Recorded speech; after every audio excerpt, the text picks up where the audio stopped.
Yo, what's good, everybody? What's good, YouTube? It's your boy Johnny Finesse. Welcome back to the channel, and today we got another Jimmy Highroller video. Let's get into it, man. About 3 years ago, I released my GOAT pyramid, featuring 30 of what I believe to be the greatest NBA players of all time. And it's okay, but it could use some work. Let's look at the tiers. So today, we're going to be updating the NBA GOAT pyramid. I guess. Today's video is brought to you by SeatGeek. I a new guess. NBA season. People were tagging me in the comments thinking it was mine, but it's not. Then why is that one? Why is the first one different? Dead giveaway was LeBron being on tier 3. Also, current day Steph on tier 4 was a massive red flag. And a pretty solid player by the name of Hakeem Olajuwon was nowhere to be found on this pyramid at all. So, as cool as it would be to have Shaq share some content from the channel, this NBA GOAT pyramid is from someone else. But it did get me thinking. With all of the events that have taken place over the last 4 NBA seasons, I think it's time we update our GOAT pyramid. So here's the pyramid I made 3 years ago. May 20. Let's look at it. 3 years ago. Accurate. 23rd, 2019 Accurate. to be exact. Accurate. Which means since this video was released, 4 new teams have been crowned champion. Damn, I haven't reacted to the channel in like over a week. Like, what's good with y'all? Like, what's up? How y'all been? 4 MVPs have been awarded. How was y'all There has week? been 3.5 seasons worth of NBA context to consider overtime for our this new fourth pyramid. quarter. Now I want to keep this new Yeah, pyramid at 30. If I play my cards right, I'll get to where I need to be. Like, Players like our original one. Like, so if I add my any whole players, goal for like I the whole year, unfortunately have to take like my whole goal for the whole year will be achieved. players off as well. And just like with my original GOAT pyramid, there are a few factors I'm going to be considering throughout this process. A player's peak, which I value more than longevity, their accomplishments and hardware, their skill and ability, and even the era that they played in. And of course, just like with my original GOAT pyramid, these selections are all based on my personal opinion. So with that out of the way, let's make some changes to this pyramid. So first things first, I have to make one massive adjustment to the top of this pyramid. Like what? Some may agree with it, some may not. But after winning his 4th championship and 4th Finals MVP while climbing every all-time leaderboard over the last 4 seasons, LeBron James has earned a spot in Tier 1. Because at this point, the all-time discussion has virtually become Michael Jordan, LeBron James, and then everyone else. I still have MJ as the GOAT, but the gap between MJ and LeBron feels smaller than the gap between LeBron and whoever comes next. So the only thing really is like awards at this point. It's just awards. Like, that's really all it is. And they really don't be giving LeBron no awards. It's like change was necessary and well earned. Can't lie. But that leaves us with 3 players on tier 2. And that just looks weird. So when considering peaks and accolades and impact on the game and every other factor I can conjure up, I've decided to move Bill Russell and Larry Bird up to tier 2. In our original pyramid, I had Magic on tier 2 and Bird on tier 3. But with LeBron moving up, this gives room for Bird and Magic to be on the same tier, as they should be. And Bill Russell, 11 rings, greatest defensive player of all time, there's not much to be said here. Now there's 2 players in particular who have solidified their legacies over the last 4 seasons and have earned spots on tier 3 with Shaq, Hakeem, Duncan, and Wilt. Those players are, of course, Steph Curry and Kevin Durant. Since 2019, Steph has proven without a shadow of a doubt that he's the greatest shooter of all time. And after winning his 4th championship and 1st Finals MVP last season, he's made the jump into tier 3. Steph's brilliance and consistency season after season has extended his prime past where I think most fans would have ever considered. Now in his 13th season, at 34 years old, he's not only one of the best players in the league, he's putting together arguably the best season of his historic career. And the same could be said for Kevin Durant. He's got all the hardware, a league MVP, 2 championships, and 2 finals MVPs. But what has bumped Durant from tier 4 into tier 3 is his relentless consistency as a generational talent. Since 2019, he's made 2 more All-NBA teams, while averaging 29, 7, and 6. And this has earned him the jump from tier 4 to tier 3. And that brings us to tier 4, which has some pretty major changes to it. And our first change comes with John Stockton, who gets demoted into tier 5, which puts him at about the 5th or 6th greatest point guard of all time, behind Magic, Steph, Oscar, and Isaiah. Scottie Pippen also got demoted to tier 5. I made this decision because despite Scotty's critical role throughout the Bulls dynasty, his talents as an individual player just don't warrant him a spot amongst players like Oscar Robertson, Karl Malone, and Julius Irving. And unfortunately, Dwayne Wade and Isaiah Thomas get demoted into Tier 5 as well. They never did it by themselves. Players. But being in Tier 4 means a player is, at worst, a top 21 player of all time. And I just don't consider Wade or Isaiah to be of that caliber.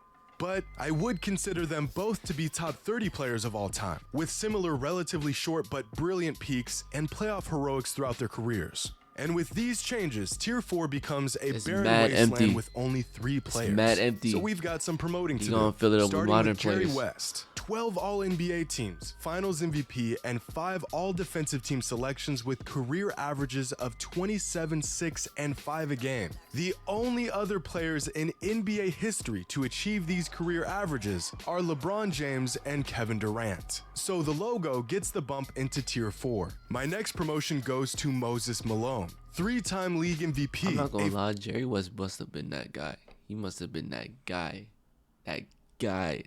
Finals MVP and one of the greatest rebounders the game has ever seen. Honestly, he should have never been in Tier 5 to begin with, so let's put him where he truly belongs. And my last pair of promotions goes to Dirk Nowitzki and Kevin Garnett. The individual dominance of both KG and Dirk that spanned over 2 decades is matched by only a handful of all-time greats. But if not their sustained excellence over the course of 21 seasons, it was their massive peaks that earned them a spot in Tier 4. But Luka about to pass him in like a stat. An average stat, like he about to pass 2 of the most skilled, versatile, and imposing big men the game has ever seen.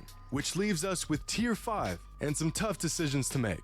There are only 2 players that made my original GOAT pyramid that did not make the cut in my new pyramid. And those players are Bob Pettit and Allen Iverson. But with all these adjustments, there are now 2 spots open for 2 new players. Of all the players who missed the cut the first time around, the players who I considered for my new pyramid were Giannis Antetokounmpo, Nikola Jokic, James Harden, Chris Paul, and Kawhi Leonard. Of all the active players in the NBA, aside... I ain't gonna lie. It's either 1, 2, maybe 3. Jokic won like 2 MVPs, so it's a highly likely. He didn't win shit. He won 1. From LeBron, Steph, and Durant, these are the only players who even have a shot at making the pyramid. And since my original pyramid 3.5 years ago, Nikola Jokic has made 4 All-NBA teams, 3 of them being first-team selections. He's won back-to-back MVPs, he's led the Nuggets to the conference finals, and he's put up 2 of the most historically efficient and productive seasons in league history. It's only a matter of time before Jokic joins the GOAT pyramid. But at the moment, it's just a bit too soon. Now, for the case of James Harden, I had to sit and really think about his potential addition to the pyramid. Harden had one of the highest offensive peaks in league history, averaging 31, 8, and 6 a game over the course of 6 seasons. He's won an MVP, he's made 7 All-NBA teams, and he's just one of 7 players in NBA history to win a scoring title and an assist title. But where James Harden falls short compared to other players on the pyramid is his performance in the playoffs. He just hasn't broke through on the biggest stage, and the heliocentric offense that allowed him to put up such unbelievable stat lines became a weak point to his teams in the postseason. So for now, James Harden does not crack the GOAT pyramid. The next player I considered was Chris Paul, one of the most complete point guards in recent years. And despite his lack of playoff success, he has managed to completely transform every team he's been a part of. CP3 is a tricky one because, as I touched on before, if you compare Chris Paul to John Stockton, who is in Tier 5 on my pyramid, their careers are almost identical. And after CP3's first trip to the finals last season, their overall numbers and accomplishments only become more and more similar with time. Chris Paul had a higher peak, but Stockton's record-breaking ability to generate offense for nearly 2 decades, while being a lockdown perimeter defender, gives him a razor-thin edge over CP3, in my opinion.